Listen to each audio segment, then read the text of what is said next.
चॉकलेटसाठी पैसे मागितल्यानं बापानं पोटच्या चिमुकलीचा खून केल्याची धक्कादायक घटना लातूरमध्ये घडली आहे। चॉकलेट खाण्यासाठी पैसे मागितल्यानं निर्दयी जन्मदात्या बापाने 4 वर्षीय मुलीचा साडीनं गळा आवळून खून केल्याची धक्कादायक घटना लातूर जिल्ह्यातील उदगीर तालुक्यातील भीमातांडा येथे घडली। आरुषी बालाजी राठोड असं या चिमुकलीचं नाव आहे। मृत मुलीचा बाप हा नेहमीच आपल्या पत्नीला मारहाण करून त्रास देत असल्यामुळे त्या त्रासाला वैतागून आपल्या मुलांसह ती माहेरी नांदेडमधील माळेगाव लिंबोटी येथे राहायला गेली होती। बालाजी राठोड याने पत्नीच्या माहेरी जाऊन बायकोसोबत भांडण करत 9 जून रोजी जबरदस्तीनं कुणाचं काहीही न ऐकता आरुषी एकट्या मुलीला भीमातांडा येथे आणलं। तेव्हापासून ही 4 वर्षीय मुलगी बापासोबत राहत होती। दरम्यानच्या काळात मुलीला आई जवळ सोड म्हणून नातेवाईकांनी सांगितलं, तरी देखील तो कोणाचंही ऐकत नव्हता। तर मुलगी आरुषी हिने चॉकलेट खाण्यासाठी पैसे मागितले आणि याच कारणावरून चिडलेल्या बापानं या मुलीचा साडीनं गळा आवळून तिला फाशी देत त्या चिमुकलीला ठार मारले। मृत मुलीची आई वर्षा राठोड यांच्या तक्रारीवरून उदगीर ग्रामीण पोलीस ठाण्यात बालाजी राठोड याच्या विरुद्ध गुन्हा दाखल करण्यात आला असून आरोपी बालाजी राठोडला अटक करण्यात आली आहे। घटनास्थळी पोलिसांनी पाहणी केली आहे। प्रतिनिधी असलम शेख, न्यूज टुडे 24, उदगीर, लातूर। वर्षा बालाजी राठोड, भीमानाईक तांडा, तालुका उदगीर। यांनी माझ्या नवऱ्याने माझ्या मुलीला मारून टाकलं। ह्याला फाशीची सजा द्या, दुसरं काय नाही। माझी एवढीच इच्छा आहे, त्याला ठेवू नका माग, त्याला फाशीची सजा द्या। माझ्या लेकरूला ठेवलं नाही ते, त्याला फाशीची सजा द्यावा अशी माझी विनंती आहे। मग घरी नव्हतो, त्याला अंघोळ पाणी करून जेवण देऊन घरी राहतो म्हणली त्यानं। बसतो माय तू जाऊन ये म्हणली। मग नंतर त्यानं आलं म्हण, घेऊन गेलं म्हण, कोणी बघायला नाही काय नाही। मग घेऊन गेली। मग मला फोन लावले शेतामध्ये आणि असं होणारी झाले, कुणाला झाले म्हणलो।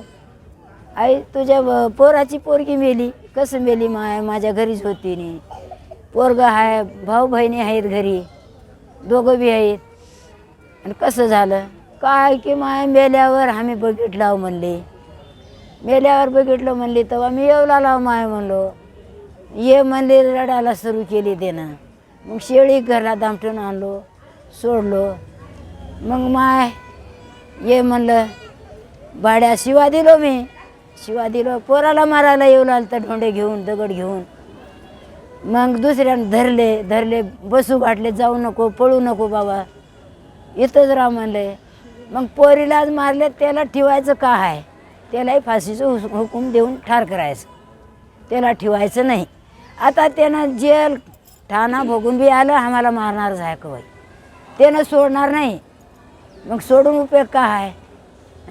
त्याला खल्लास मारून टाका साहेब। हा, दोन्ही लेकीचं आणि पोरीचे एका जागी, हा समद्याचे एका जागी करता हो मोर, तरच आमचं जीवन वाचतंय।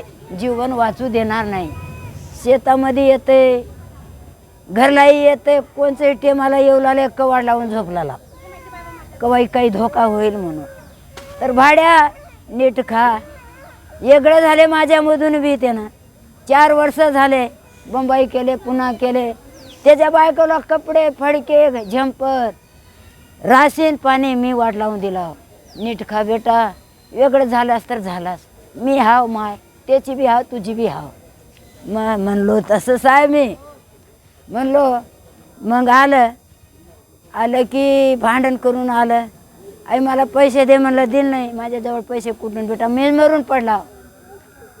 आई मला शेत दे म्हणलं, शेत कोणाचं देऊ बाबा? लेकीला लग्न केलं, लेकाचे 4-5 लाख कर्ज आहे माझ्यावर, कसं देऊ? कर्ज उचलून दिला हो मी, असं म्हणलो।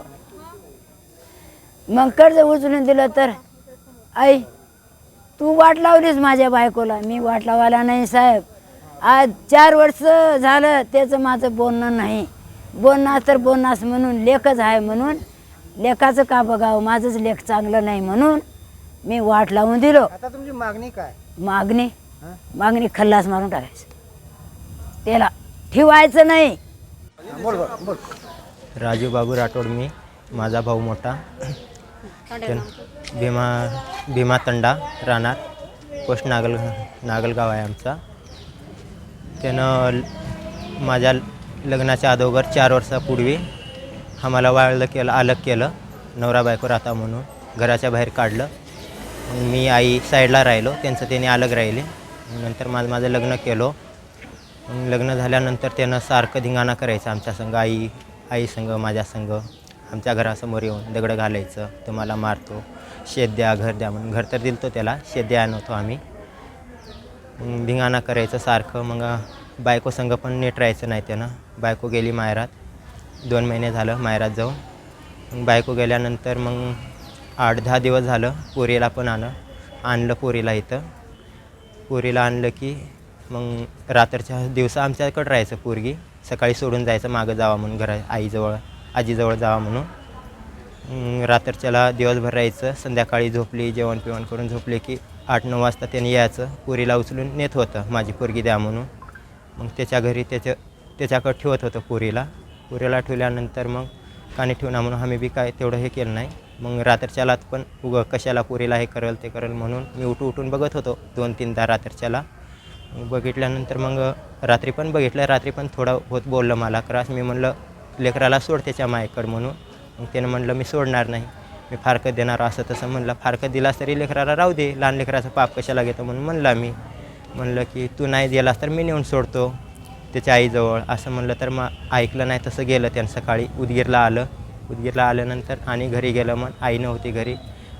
लेकराला घेऊन बाजूचे बघितले, लेकराला घेऊन घरात लेकराला फाशी दिला.